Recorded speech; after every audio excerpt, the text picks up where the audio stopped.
दोस्तों आज की इस वीडियो का topic what is power factor and types of power factor. Power factor क्या होता है, वे पावर फैक्टर कितने प्रकार के होते हैं। दोस्तों इस वीडियो के अंदर हमारा मेन मकसद पावर फैक्टर कितने प्रकार के होते हैं यह बताना है, क्योंकि पावर फैक्टर क्या होता है इसके ऊपर मैंने पहले ही एक डिटेल वीडियो बना रखा है। फिर भी दोस्तों इस वीडियो के अंदर मैं आपको थोड़ा सा समझाऊंगा ताकि आप टाइप्स ऑफ पावर फैक्टर आसानी से समझ जाओ।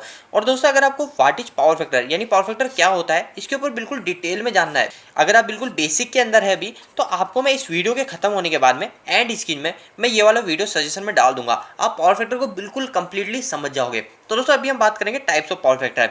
तो दोस्तों सबसे पहले हम समझ लेते हैं कि आखिर पावर फैक्टर होता क्या है। तो दोस्तों अगर आप इलेक्ट्रिकल के अंदर वर्क करते हैं तो आपने एक वर्ड सुना होगा, वो होता है दोस्तों फ्रीक्वेंसी। तो हमारे इंडिया के अंदर हमने सुना है कि हमारे इंडिया के अंदर हमारी 50 हर्ट्ज फ्रीक्वेंसी होती है। तो दोस्तों ये 50 हर्ट्ज फ्रीक्वेंसी क्या होती है? तो दोस्तों 50 हर्ट्ज फ्रीक्वेंसी का अर्थ ये होता है कि आपने एक वर्ड सुना होगा ना कि वोल्टेज होता है। हमारी इलेक्ट्रिसिटी के अंदर एक वोल्टेज होता है और एक करंट भी होता है ना, वोल्टेज करंट दोनों होते हैं ना। तो दोस्तों जो वायर होता है, इस वायर के अंदर से हमारा वोल्टेज भी जा रहा होता है। जैसे मैंने यहाँ पे कोई लोड चला रखा है, जैसे मैंने यहाँ पे एक टीवी चला रखी है, तो इस टीवी को मैंने इस वायर से कनेक्ट कर रखा है, ठीक है। और ये मैंने वायर टीवी के अंदर न्यूट्रल दे दिया, इधर फेज दे दिया, तो इस टीवी के अंदर हमारा वोल्टेज भी जा रहा है और करंट भी जा रहा है। अगर हम कभी मल्टीमीटर से इस टीवी का करंट नापते हैं तो हम करंट भी नाप लेते हैं, और हम वोल्टेज नापते हैं तो वोल्टेज भी नाप सकते हैं। मतलब इस वायर से हमारे वोल्टेज और करंट दोनों जा रहे हैं। तो दोस्तों क्या होता है, ये जो वोल्टेज और करंट जाते हैं ये हमको सीधे दिखते हैं, हमारे वायर के अंदर से ही जा रहे हैं। पर दोस्तों एक्चुअल में जो इनकी वेवफॉर्म होती है वो वेवफॉर्म कुछ इस तरीके की होती है। ये हमारा जो वोल्टेज होता है वो कुछ इस तरीके से जाता है, ये एक ग्राफ होता है। और हमारा जो करंट होता है वो करंट भी कुछ इसी तरीके से जाता है। तो दोस्तों अब आप ये समझ गए हैं कि हमारा वोल्टेज और करंट कुछ इस तरीके से जाता है। तो दोस्तों पावर फैक्टर होता क्या है? पावर फैक्टर सिर्फ यही होता है कि हमारा जो ये वोल्टेज है, ये वोल्टेज की वेवफॉर्म आना और ये करंट की वेवफॉर्म आना। तो दोस्तों ये जो वोल्टेज और करंट की वेवफॉर्म एक ही बार से जा रही है, तो ये साथ साथ चलनी चाहिए। ये जो है ये वोल्टेज हो गया, तो ये जो है करंट हो गया, यानी स्टार्ट साथ में स्टार्ट हुई और साथ में खत्म हुई, यही हुआ। पर दोस्तों अगर इन दोनों के बीच में गड़बड़ी आ गई तो वो हो जाएगा हमारा पावर फैक्टर। जैसे मैं अभी आपको बता देता हूँ, जैसे ये हमारा वोल्टेज है, ठीक है, ये वोल्टेज है और ये हमारा करंट है, ठीक है। ये हो गया हमारा वोल्टेज और ये हो गया हमारा करंट। तो दोस्तों इन दोनों के बीच में डिफरेंस आ गया, साथ में स्टार्ट नहीं हो रहे, साथ में खत्म भी नहीं हो रहे। इसका मतलब दोस्तों हमारा पावर फैक्टर खराब हो गया। तो इन दोनों के बीच के डिफरेंस को ही हम पावर फैक्टर कहते हैं। तो दोस्तों पावर फैक्टर क्या होता है इसको यहीं खत्म करते हैं। आप अच्छे से जानना चाहते हैं तो आपको इस वीडियो के एंड स्क्रीन में मैं सजेशन में डाल दूंगा। तो दोस्तों अब बात कर लेते हैं types of power factor. Power factor कितने प्रकार के होते हैं?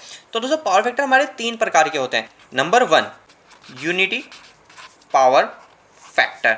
तो दोस्तों मैं इसको समझा दूंगा आपको, काफी इजी है unity power factor. Unity power factor होता क्या है? तो दोस्तों जैसे अभी मैंने आपको बताया कि वोल्टेज और करंट की वेवफॉर्म में आई डिफरेंस को पावर फैक्टर कहते हैं। तो दोस्तों यूनिटी पावर फैक्टर जो होता है ये हमारा वेल गुड पावर फैक्टर होता है। गुड पावर फैक्टर मतलब सबसे बेस्ट पावर फैक्टर, जिसके अंदर हमारा जो पावर फैक्टर होता है वो 1 होता है। आपने सुना होगा अगर आप किसी इंडस्ट्री में काम करते हैं तो हमारा पावर फैक्टर कैसे होता है, वो होता है दोस्तों ऐसे 0.8। कोई आपसे पूछा हमारी कंपनी का पावर फैक्टर क्या है, तो आप बताते हो कि हमारी कंपनी का 0.8 है, 0.9 है, या फिर 1 है। 1 तो होता ही नहीं है दोस्तों, फिर भी मान के चलता हूँ। पर दोस्तों ऐसा होता है कि अगर 1 के बाद में ऐसा नहीं होता कि 1.1, ऐसा नहीं होता। इसके बाद में दोस्तों क्या होता है पावर फैक्टर, उसके बाद में हमारा 1 के बाद में पावर फैक्टर जाता है माइनस के 0.9, माइनस का 0.8, ऐसे जाता है। तो दोस्तों हम कंपनी के अंदर जो पावर फैक्टर बताते हैं वो ऐसे बताते हैं 0.8, 0.9, 1, फिर 0.9, फिर 0.8, 0.7, ऐसे।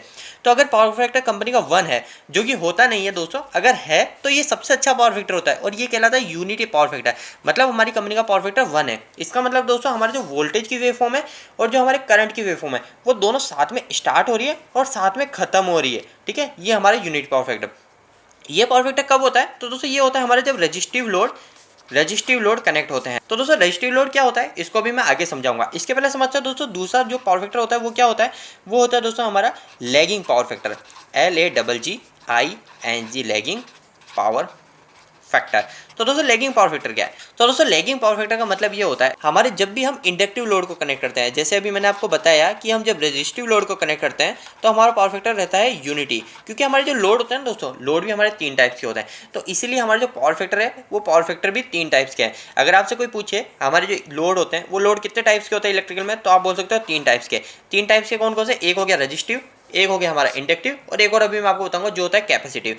और अगर आपसे कोई पूछा है पावर फैक्टर कितने टाइप्स के होते हैं, तो एक होता है यूनिटी, और एक होता है लैगिंग, और एक और होता है जो अभी मैं आपको बताऊंगा जिसे लीडिंग पावर फैक्टर कहते हैं। तो दोस्तों अभी जैसे इंडक्टिव लोड अगर आप कनेक्ट करोगे तो हमारा power factor lagging power factor कहलाएगा। तो दोस्तों कैसे कहलाएगा मैं आपको समझाता हूँ। तो दोस्तों देखो क्या होता है, जब हम इंडक्टिव लोड कनेक्ट करते हैं, अब इंडक्टिव लोड में आता क्या है? इंडक्टिव लोड में आता है हमारा जैसे मोटर हो गई। इंडक्टिव लोड में ऐसी चीज़ आती है जिसके अंदर एक तो कॉइल है, ठीक है, जिसके अंदर कॉइल है, वो सब हमारा इंडक्टिव लोड में आता है। ट्रांसफॉर्मर जो होता है वो ट्रांसफॉर्मर भी हमारा इंडक्टिव लोड कहलाता है। अगर आप इंजीनियरिंग लैंग्वेज की बात करो तो जिसके अंदर भी मैग्नेटिक फ्लक्स उत्पन्न होता है, मैग्नेटिक फ्लक्स से कुछ भी चीज़ हम उपयोग में लेते हैं तो हमारा इंडक्टिव लोड के अंदर आता है। तो दोस्तों बात करते हैं आगे लैगिंग पावर फैक्टर होता क्या है। तो दोस्तों जैसे भी आपको बताया कि हमारा जो यूनिटी पावर फैक्टर होता है उसके अंदर हमारी वेवफॉर्म साथ में स्टार्ट होती है और साथ में खत्म हो जाती है। पर दोस्तों जो लैगिंग पावर फैक्टर होता है इसके अंदर हमारा जो वोल्टेज होता है, जैसे हमारा वोल्टेज है, ये वोल्टेज तो समय पे स्टार्ट हो जाता है, पर जो करंट होती है दोस्तों, करंट की वेवफॉर्म थोड़ी लेट स्टार्ट होती है, थोड़ी सी लेट स्टार्ट होती है और बाद में थोड़ी लेट जाके खत्म होती है। जैसे वोल्टेज की वेवफॉर्म यहीं से स्टार्ट हो गई, जैसे इसके अंदर वोल्टेज की वेवफॉर्म यहीं से स्टार्ट हो गई, इसमें करंट की वेवफॉर्म भी यहीं से स्टार्ट हो गई, मतलब समय पे बिल्कुल दोनों सही समय पे स्टार्ट हो गए। पर दोस्तों जब हम इंडक्टिव लोड कनेक्ट कराते हैं, जैसे हमारी मोटर हो गई या फिर ऐसे कोई भी लोड कनेक्ट कराते हैं जिसके अंदर हमारा मैग्नेटिक फ्लक्स उपयोग में आ रहा है, तो उसके अंदर हमारा जो करंट होता है वो करंट थोड़ा सा पीछे होता है। करंट पीछे मतलब करंट की जो वेवफॉर्म है थोड़ी लेट स्टार्ट होती है, तो वो जो हो जाता है दोस्तों हमारा लैगिंग पावर फैक्टर। तो दोस्तों इसके अंदर हमारा पावर फैक्टर खराब होता है। जैसे भी आपको मैंने बताया था, हमारा पावर फैक्टर बताते कैसे, हम 0.8 बताते, 0.9 बताते, तो दोस्तों वो इन दोनों के बीच डिफरेंस को बताते हैं कि इन दोनों के बीच डिफरेंस आ रहा है, तो इन दोनों के बीच डिफरेंस कितना आ रहा है उससे कैलकुलेट होता है हमारा पावर फैक्टर कितना खराब है। जैसे अभी 0.8 पावर फैक्टर है, इसके अंदर दोस्तों हमारी वेवफॉर्म बिल्कुल साथ में चल रही थी, साथ में स्टार्ट साथ में खत्म, तो हमारा पावर फैक्टर बिल्कुल सही था और 1 कहलाता रहा। अब इसके बाद में दोस्तों थर्ड टाइप जो होता है वो थर्ड टाइप होता है दोस्तों leading power factor, LEADING, leading PF power factor. ठीक है, तो दोस्तों लीडिंग पावर फैक्टर क्या होता है। तो दोस्तों देखो लीडिंग पावर फैक्टर का उपयोग इसलिए किया गया क्योंकि जब हमारा लैगिंग पावर फैक्टर बनता है, लैगिंग पावर फैक्टर जब हो जाता है तो इसको सही कराने के लिए हम लीडिंग पावर फैक्टर करते हैं। लीडिंग पावर फैक्टर का मतलब इसके अंदर जो लोड होता है, जैसे यानी लीडिंग पावर फैक्टर होता कब है, तो जब हम कैपेसिटर कनेक्ट करते हैं, तो यहाँ पे लिख देता हूँ मैं कैपेसिटिव लोड। कैपेसिटिव लोड हम जब कनेक्ट करते हैं तब हमारा लीडिंग पावर फैक्टर पैदा होता है। तो दोस्तों देखो हमारे अगर आपसे कोई पूछता है कि लोड कितने टाइप्स के होते हैं, तो आप बोल सकते हो एक रेजिस्टिव लोड होता है, एक इंडक्टिव लोड होता है और एक कैपेसिटिव लोड होता है। इसके अलावा दोस्तों अगर आपसे कोई पूछता है पावर फैक्टर कितने प्रकार के होते हैं, तो आप बोल सकते हो एक यूनिटी पावर फैक्टर होता है, एक लैगिंग पावर फैक्टर होता है, एक लीडिंग पावर फैक्टर होता है। ये दोनों ही 3 टाइप्स के ही होते हैं और दोनों का आपस में संबंध है जो आप समझ चुके हो।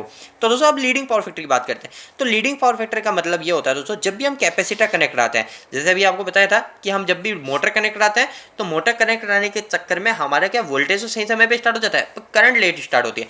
तो दोस्तों हम क्या करते हैं, हम एक कैपेसिटर को कनेक्ट करते हैं। तो कैपेसिटर को कनेक्ट करने के कारण क्या होता है दोस्तों, हमारा क्या होता है, जैसे अभी ये प्योरली बस कैपेसिटर ही कनेक्ट है और कुछ कनेक्ट नहीं है इस लोड के अंदर। हमारा जो वायर है, जैसे ये मेरा वायर है, इस वायर के अंदर ओनली मैंने कैपेसिटर कनेक्ट रखा है।